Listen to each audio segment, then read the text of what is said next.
Hey guys, tonight we're diving into one of the most twisted power struggles in Roman history, where a mother and son turn the Senate into their personal battlefield of sex, manipulation, and murder.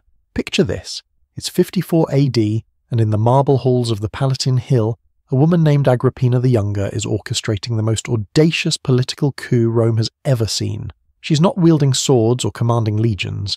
She's using her body and her ruthless intelligence to seduce, blackmail, and eliminate anyone standing between her and absolute power. So, if you're into strange and fascinating tales from history, take a moment to like the video and subscribe, but only if you genuinely enjoy what I do here, and let me know in the comments where you're tuning in from and what time it is for you.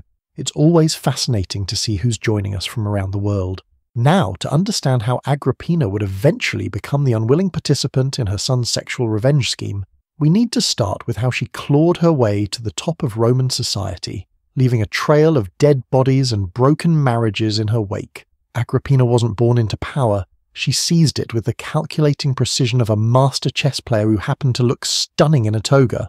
Born in 15 AD as the great-granddaughter of Augustus himself, she possessed the two most dangerous weapons in ancient Rome: imperial bloodline and devastating beauty. But bloodline meant nothing without political cunning, and beauty faded. Agrippina knew she needed something more permanent. Her first husband, Gnaeus Domitius Ahenobarbus, was a decent enough choice for a teenage marriage. He was wealthy, well-connected, and most importantly, he gave her a son, little Lucius Domitius Ahenobarbus, who would later become Emperor Nero. But Gnaeus had one fatal flaw from Agrippina's perspective. He wasn't powerful enough to satisfy her ambitions. When he conveniently died in 40 AD, and historians still debate whether Agrippina helped speed along his journey to the afterlife, she found herself a wealthy widow with a young son and unlimited possibilities. Her second marriage was pure political calculation wrapped in the guise of romance. Marcus Crispus Pacinus was not only incredibly wealthy, but also happened to be the stepfather of the future Emperor Vespasian. The marriage connected Agrippina to another branch of Rome's power structure, but more importantly, it gave her access to Pacinus's vast fortune. When he died mysteriously in 47 AD, again, just as Agrippina was positioning herself for her next move, she inherited enough money to fund her political ambitions for decades. 2 dead husbands in 7 years might have raised eyebrows in a modern police investigation, but in Roman high society it was practically a resume enhancement. Agrippina had learned the fundamental lesson of imperial politics. Sometimes the quickest path to power runs through a graveyard, but wealth and widowhood were just the foundation of her master plan. The real prize was her uncle, Emperor Claudius, who had recently executed his wife Messalina for treason and was looking for a new empress. Here's where Agrippina's strategy became truly brilliant. She didn't just seduce Claudius, she made him believe that marrying her was his own idea. She began appearing at imperial functions wearing dresses that highlighted her resemblance to his beloved first wife. She quoted his favourite philosophers during dinner conversations, and she positioned herself as the perfect combination of political ally and passionate lover. The manipulation was so subtle that Claudius genuinely believed he was falling in love rather than being expertly played. When they married in 49 AD, Agrippina didn't just become empress, she became the power behind the throne. Claudius was approaching 60 and beginning to show signs of the physical ailments that would eventually kill him. Agrippina recognized that she had a narrow window to position her son Nero as his heir, bypassing Claudius's biological son Britannicus.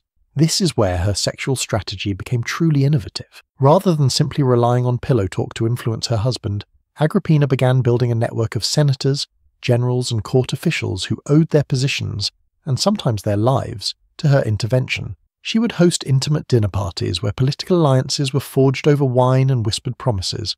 Some historians suggest that these gatherings involved more than just political discussion, though the exact nature remains one of those tantalizing historical mysteries that keep scholars arguing in academic journals. What we do know is that Agrippina possessed an uncanny ability to identify each man's weakness and exploit it with surgical precision. For the senator who was drowning in gambling debts, she provided discreet financial relief. For the general who feared his rivals were plotting against him, she offered protection through her network of informants. And for those whose desires ran toward the more intimate aspects of power, well, Agrippina had ways of satisfying those needs too. By 54 AD, she had transformed herself from a young widow into the most powerful woman in the Roman Empire. When Claudius died, almost certainly poisoned by Agrippina using mushrooms laced with Locusta's special blend of toxins, Her 16-year-old son Nero ascended to the throne exactly as she had planned. But Agrippina had made one crucial miscalculation in her ruthless climb to power. She had raised a son who had been watching her manipulate, seduce, and eliminate obstacles his entire life. Nero had learned every lesson she'd taught him about using sex and violence as political tools. He had observed her intimate dinner parties, her whispered conversations with powerful men, and her ability to bend the entire Roman power structure to her will through a combination of intelligence, beauty, and strategic bedroom politics. What Agrippina didn't realize was that her greatest student would eventually become her most dangerous enemy. The teenager who had just become the most powerful man in the world had spent his formative years watching his mother prove that in Rome, sex and politics were inseparable, and that anyone could be manipulated, controlled, or destroyed if you understood their desires well enough. As Nero settled into imperial power with his mother beside him as his most trusted advisor, neither of them could have predicted that within 5 years he would be using her own methods against her in the most twisted family drama in Roman history. The student was about to surpass his teacher in ways that would shock even the jaded aristocrats of imperial Rome. The honeymoon period between mother and son lasted exactly as long as it took Nero to realize that being emperor meant nothing if your mother was still pulling the strings. By 55 AD, barely a year into his reign, the 17-year-old Nero was discovering that Agrippina had no intention of stepping back into the shadows and allowing her son to rule independently. She had spent too many years orchestrating this moment to simply hand over control to a teenager, even if that teenager happened to be the most powerful person in the known world. The first crack in their relationship appeared during what should have been a routine Senate meeting. Nero was delivering a speech about grain distributions to the Roman populace when he noticed something that made his blood run cold. In the gallery reserved for distinguished guests, Agrippina was holding court with a group of senators, and their body language told a story that had nothing to do with politics. Senator Marcus Otho was leaning in far too close as Agrippina whispered something in his ear, his hand resting on her arm in a gesture that lingered just a moment too long. Across the aisle, Senator Galba was watching the interaction with the focused intensity of a man who clearly wished he was in Otho's position, and in the back row, Senator Vitellius, a man notorious for his appetites, was practically undressing the empress with his eyes. What disturbed Nero wasn't the sexual tension itself. Roman aristocrats had been sleeping with each other for political advantage since the founding of the Republic. What bothered him was the realization that his mother was building a power base that didn't include him, using methods he was only beginning to understand.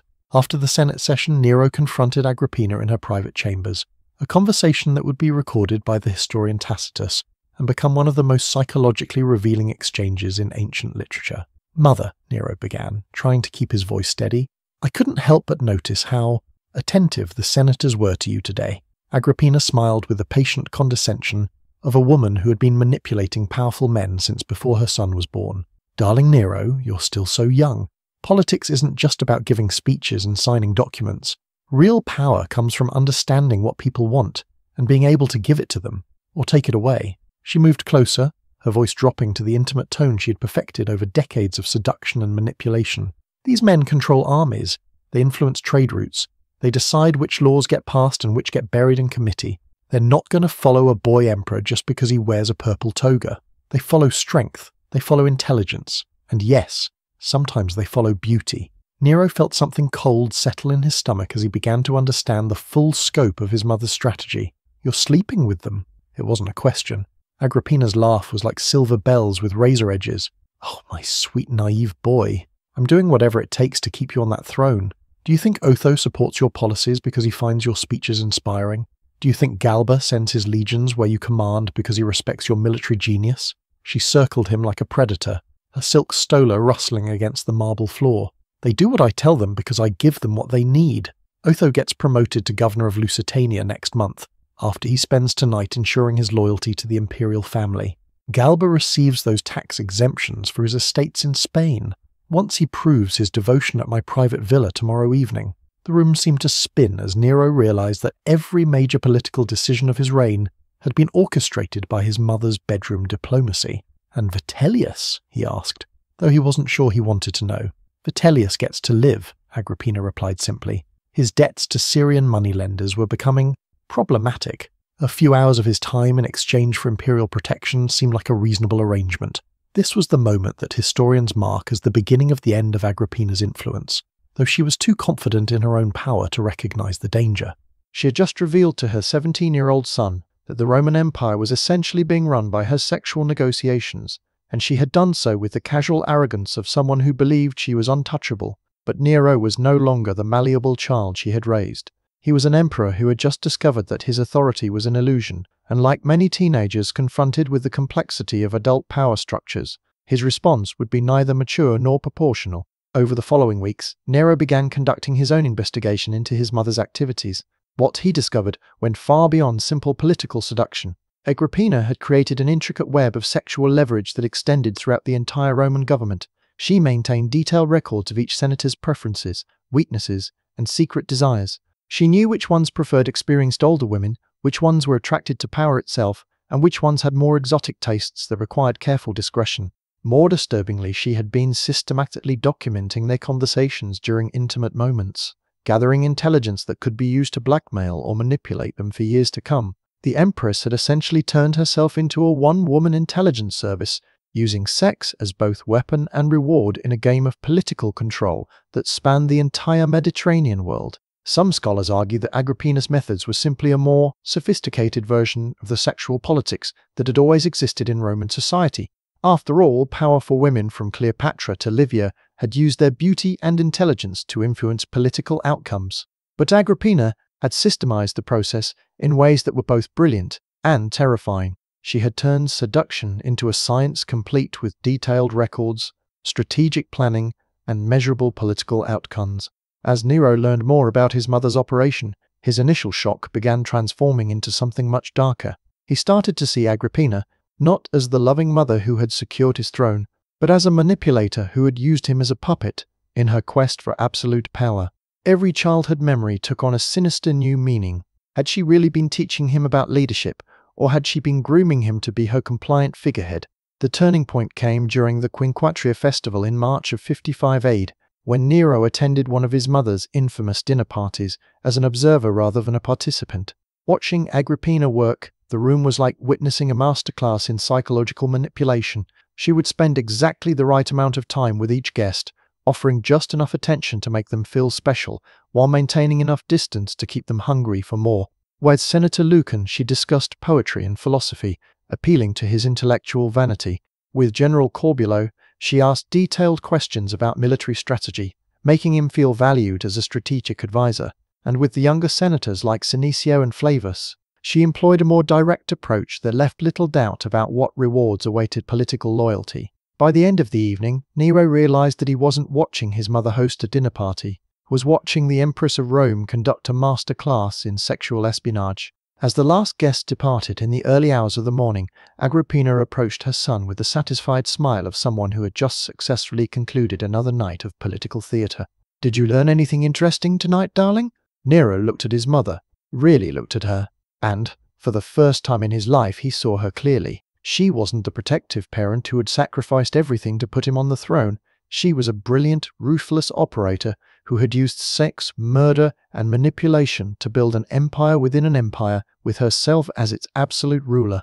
And in that moment of clarity, Nero began planning his revenge. The transformation of Nero from manipulated son to calculating adversary began with what he would later describe to his advisors as studying my mother's textbook. By the summer of 55 AD, the 18-year-old emperor had moved beyond simple resentment into the realm of strategic planning, and his target wasn't just Agrippina's political influence, it was her dignity, her reputation, and ultimately her sanity. Nero's first move was deceptively simple. He began hosting his own dinner parties. But where Agrippina's gatherings were sophisticated affairs of wine, philosophy, and carefully orchestrated seduction, Nero's events had the atmosphere of a particularly debauched fraternity party run by someone with unlimited resources and a growing taste for psychological cruelty. The emperor started by inviting the same senators who frequented his mother's intimate soirees, but with one crucial difference. He made it clear that attendance was not optional. When Senator Otho received his invitation to what Nero euphemistically called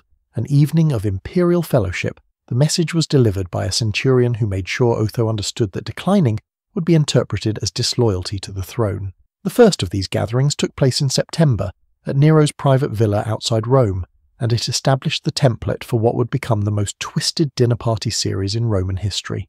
Nero greeted his guests personally, playing the role of gracious host, while his eyes held the cold calculation of someone planning an elaborate practical joke with potentially fatal consequences. "Senators, welcome to my home," he announced, his voice carrying across the torchlit courtyard.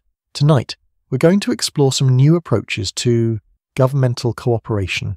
The evening began conventionally enough. Wine, conversation, the usual political small talk that had been the background music of Roman power for centuries.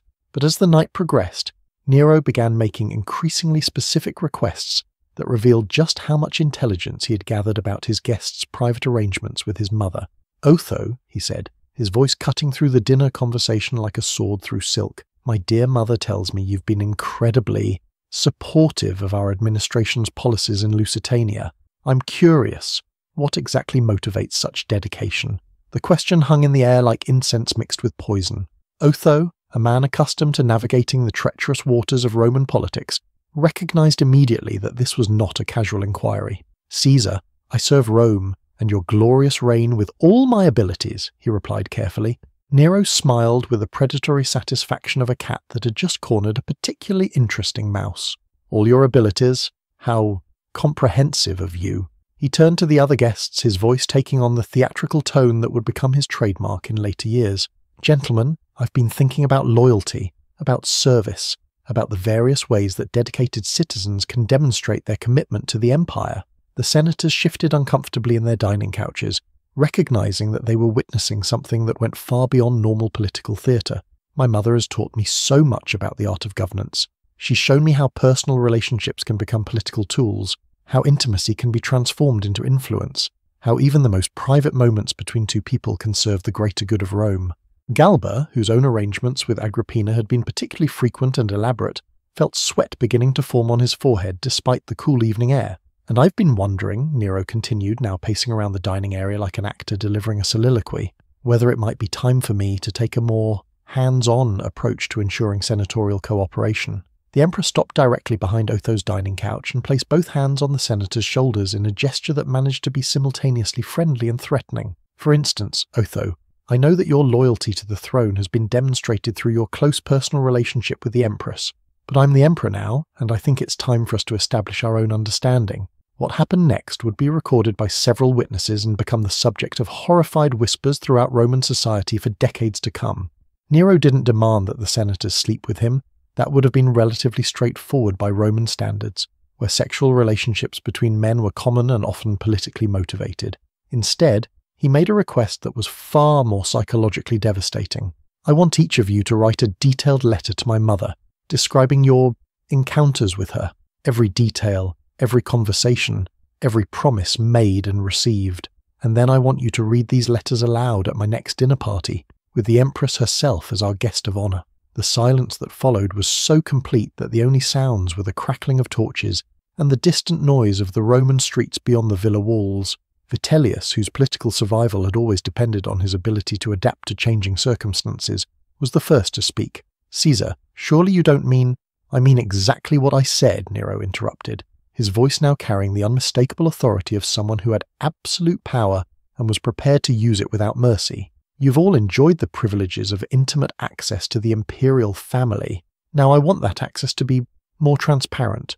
The genius of Nero's strategy was that he wasn't asking the senators to do anything they hadn't already done. He was simply demanding that they acknowledge it publicly, transforming their private arrangements with his mother from sophisticated political maneuvering into humiliating sexual confessions. Some historians argue that this was the moment when Nero crossed the line from typical Roman political cruelty into genuine psychological warfare. The emperor had discovered that destroying someone's reputation could be more effective than simply having them killed, and he was applying this lesson with the enthusiasm of a gifted student who had finally found his true calling. Over the following weeks, the letters began arriving at the imperial palace. Each senator, faced with the choice between public humiliation and potential execution for disloyalty, chose to comply with Nero's demands.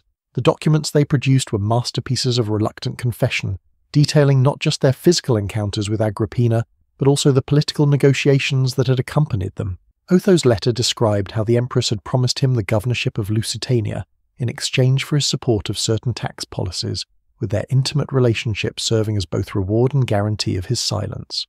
Galba wrote about military appointments that had been decided in Agrippina's bedroom, With troop deployments planned between passionate encounters, Vitellius confessed to receiving not just political protection, but also direct payments from the imperial treasury, money that had been transferred during private meetings that left no doubt about the nature of their arrangement.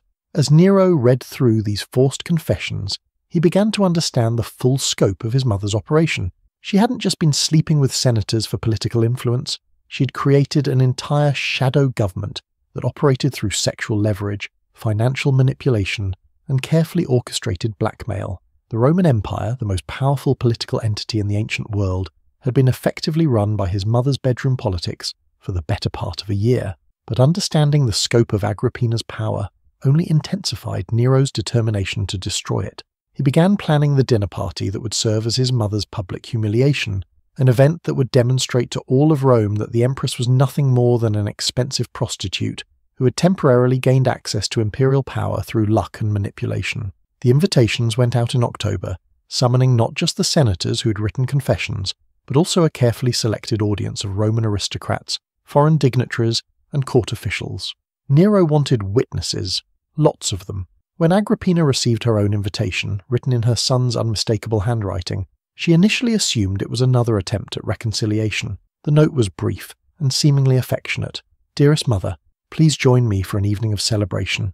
I want to honor your contributions to the empire and ensure that your service to Rome receives the recognition it deserves." She had no way of knowing that her son was planning to turn her into the star of the most humiliating public spectacle in Roman history. The night that would transform the Roman Senate into Nero's personal theatre of humiliation arrived with all the pomp and circumstance of a state celebration, which in many ways it was. October 15th, 55, AD marked what Nero privately called the Evening of Imperial Transparency, though the official invitations had simply promised a gathering to honor the empress and celebrate the bonds between the imperial family and the Senate. Agrippina arrived at her son's villa wearing her finest silk stola, dyed in the imperial purple that proclaimed her status as empress, her hair arranged in the elaborate style that had become fashionable among Roman aristocrats who sought to emulate her elegance. She entered the torchlit courtyard like a queen attending her own coronation, nodding graciously to the assembled guests who included not just the usual roster of senators, but also foreign ambassadors, wealthy merchants, and even a few carefully selected representatives from Rome's most influential plebeian families. Nero had wanted an audience that would ensure his mother's humiliation would echo throughout every level of Roman society. What Agrippina noticed immediately was the unusual seating arrangement.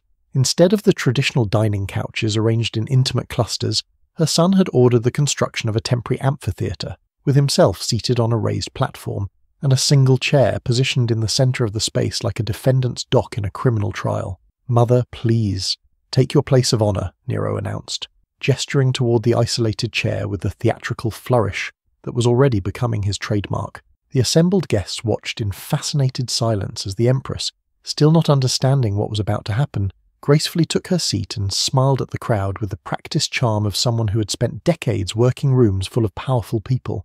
"Honoured guests," Nero began, his voice carrying easily across the space thanks to the acoustic engineering he had borrowed from actual Roman theatres. "Tonight we celebrate transparency in government, honesty in political relationships, and the full disclosure of how imperial policy has been implemented during my reign." He paused, letting the anticipation build while he savoured the moment before everything changed forever. "As your emperor, I believe you have the right to understand exactly how certain governmental decisions have been made and what considerations have influenced the loyalty of your elected representatives." Agrippina felt the first cold touch of genuine fear as she realized that something was very wrong with this gathering. The senators who had been her most frequent visitors were sitting rigid in their seats, their faces pale despite the warm glow of the torchlight. Otho was staring at his hands as if they contained the secrets of the universe, while Galba had developed a nervous tic that made his left eye twitch every few seconds. Only Vitellius seemed relatively calm, but that was probably because his survival instincts had already kicked in, and he was mentally preparing himself for whatever ordeal was about to begin. "Senator Otho," Nero called out, his voice cutting through the evening air like a blade through silk, "would you please share with our assembled guests the letter you wrote to me last month, the one describing your working relationship with the empress?" The words hit Agrippina like a physical blow. She turned to stare at her son, her mind racing as she began to understand the scope of what he had planned. This wasn't a celebration, it was a public execution, and she was the condemned prisoner. Otho rose slowly from his seat, a scroll trembling in his hands as he approached the centre of the amphitheatre. His voice, when he began to speak, was barely above a whisper, but the acoustic design ensured that every word carried to the furthest corners of the gathering. "To His Imperial Majesty Caesar Nero," he began, then stopped, looking desperately toward Agrippina as if she might somehow rescue him from this nightmare. "Continue," Nero commanded, his tone making it clear that hesitation would be interpreted as treason. Otho took a shaking breath and resumed reading.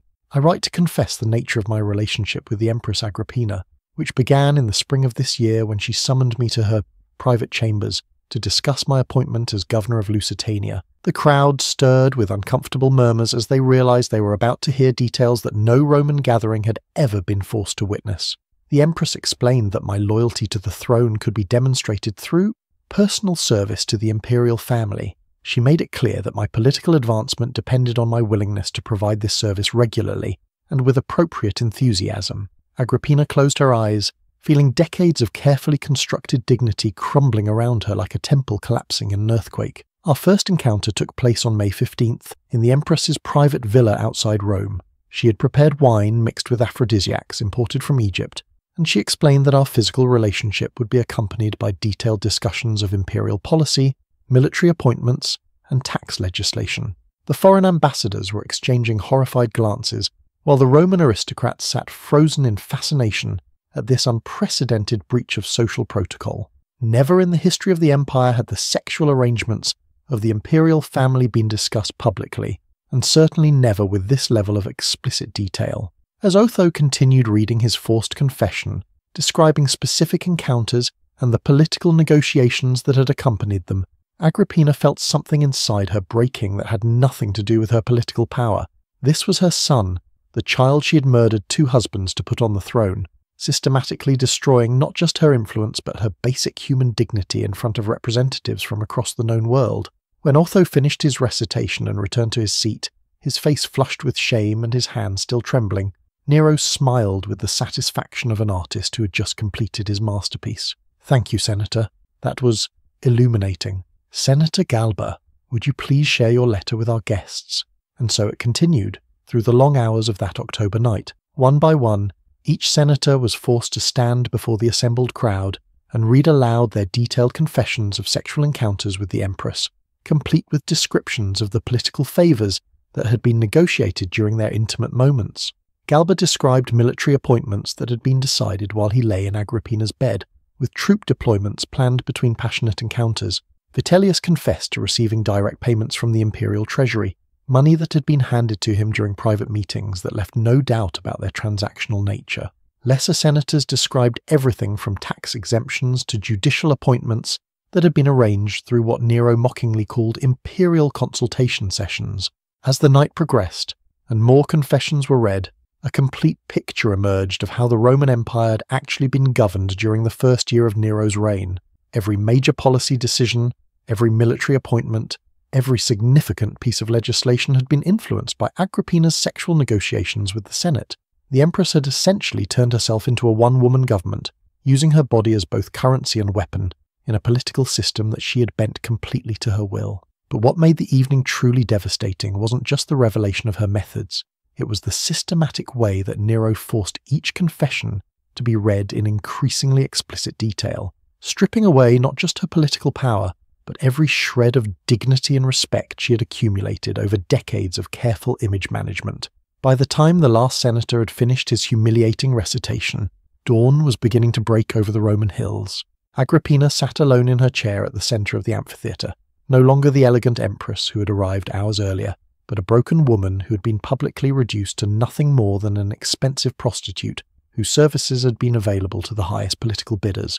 The assembled guests filed out in uncomfortable silence, each carrying with them the knowledge that they had witnessed something unprecedented in Roman history, the complete destruction of an imperial reputation orchestrated by the victim's own son with the methodical precision of a military campaign. As the last guest departed, Nero approached his mother's chair and knelt beside her with mock solicitude. "Did you enjoy the evening, Mother?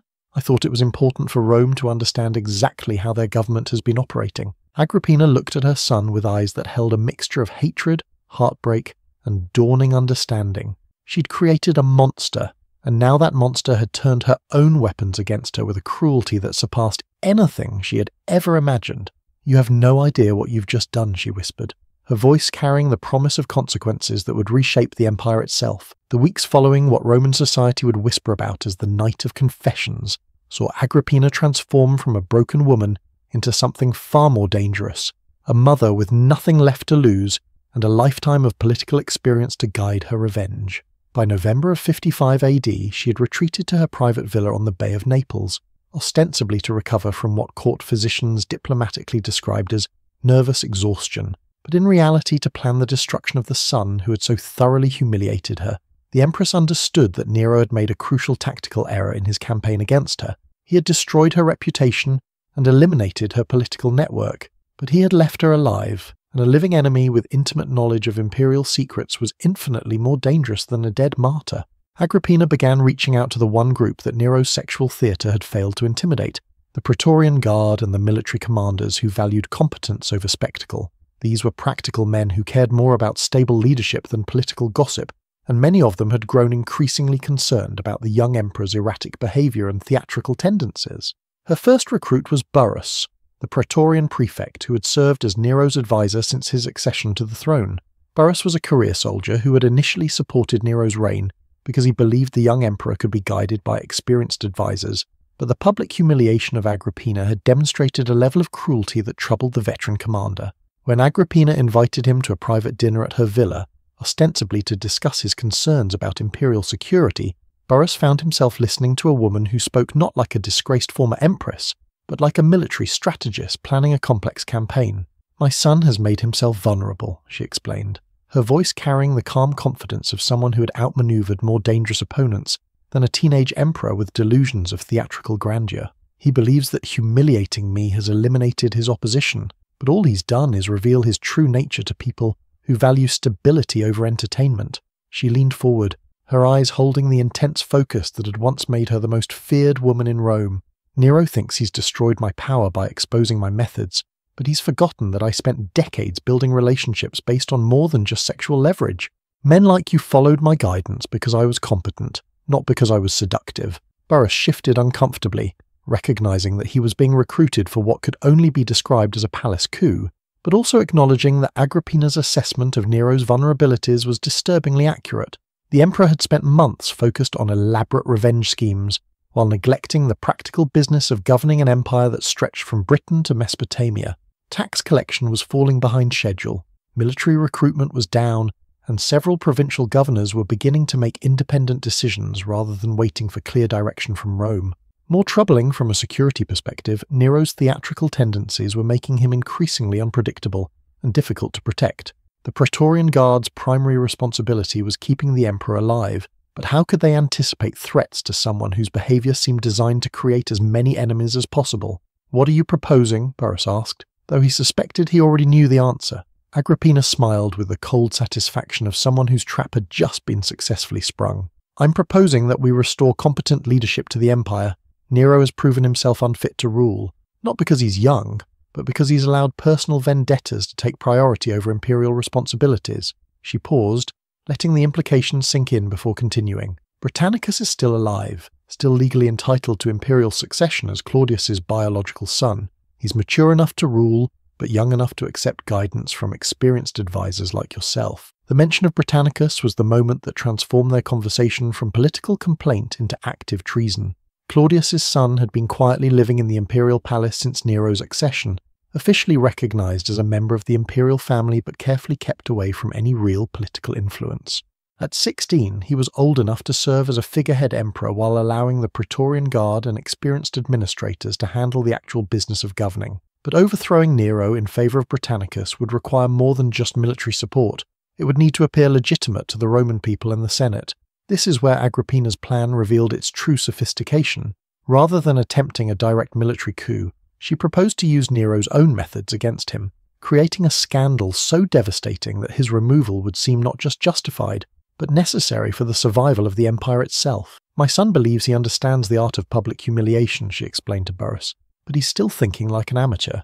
Real political destruction requires patience, planning, and an understanding of what truly horrifies people." Over the following weeks, Agrippina began gathering intelligence on Nero's private activities, and what she discovered exceeded even her expectations for useful blackmail material. The emperor hadn't been content with orchestrating his mother's public humiliation. He had been expanding his sexual manipulation techniques throughout Roman high society, using the same methods Agrippina had pioneered, but with far less subtlety and much more cruelty. Nero had been forcing the wives of senators to attend private consultation sessions, where imperial policy was discussed in circumstances that left no doubt about the nature of their participation. He had been demanding sexual services from the daughters of wealthy merchants in exchange for favourable trade agreements.